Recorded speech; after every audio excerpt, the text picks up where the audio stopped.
Assalamualaikum, selamat datang di channel Camai Studio. Bagaimana kabarnya teman-teman? Semoga semua dalam keadaan baik-baik saja. Baik teman-teman, kita akan bercerita kembali hari ini. Sebelumnya saya mengucapkan terima kasih sudah menjadi pelanggan setia untuk mendengarkan cerita horor atau misteri dari channel Camai Studio. Untuk judul kali ini, Pria Misterius di Rumah Sakit. Ini kisah kejadian nyata yang pernah terjadi di Rumah Sakit Palembang. Baik, kita mulai ceritanya. Ibu saya dibawa ke rumah sakit dengan ambulan pada hari Sabtu malam karena demam berdarah. Saya dan ayah mengantar ibu dikarenakan ketika itu abang dan Ayu, sebutan kakak dan perempuan dalam bahasa Palembang, sedang tidak pulang ke Palembang karena yang tinggal di rumah hanya saya dan ayah. Jadi pada hari pertama, kamilah yang menunggu ibu di rumah sakit.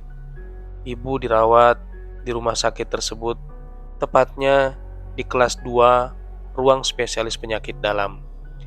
Ketika awal datang di ruang itu, saya melihat ada bercak darah di lantai yang sedang dibersihkan oleh petugas dengan menggunakan kain pel. Sebenarnya, saya sedikit curiga tentang apa yang terjadi sampai ada darah di lantai. Tapi, karena tidak ingin berpikiran terlalu jauh, saya buang pikiran bodoh yang menaungi otak saya itu. Ruangan itu terdiri dari 3 tempat tidur dengan kipas angin di setiap sudutnya. Di ruangan tersebut, semua tempat tidur kosong, dan ibu ditempatkan di ranjang yang berada di dekat pintu.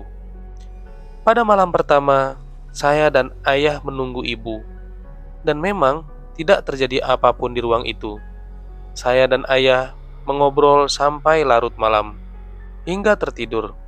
Besoknya, pada hari Minggu, saya harus bergegas pulang dan bersiap untuk berangkat ke sekolah, karena SMA saya berasrama. Jadi, saya tidak bisa menunggu ibu pada hari selanjutnya. Otomatis yang menunggu hanya ayah sendirian. Pada malam Minggu, suasana hening, rumah sakit selalu saja mencekam. Tiba-tiba, ibu terbangun karena dikagetkan dengan adanya seorang laki-laki setengah baya yang menarik-narik infusnya. Anehnya, kejadian itu tidak sedikit pun membuat ayah terbangun dari tidur lelapnya.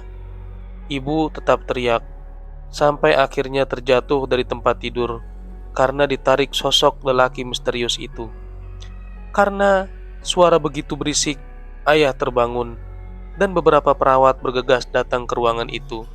Mereka melihat ibuku sudah terbaring di lantai dengan tiang infusan yang sudah terjatuh, terpisah dengan botol infusannya, dan ibu hanya memperlihatkan wajah shock.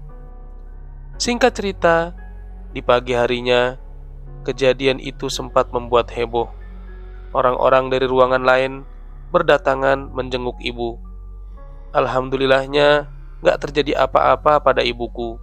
Ternyata, dari cerita seorang di ruangan lain, diketahui bahwa sebelum ibuku masuk ke ruangan kelas 2 itu, kebetulan ada orang yang sakit demam berdarah juga.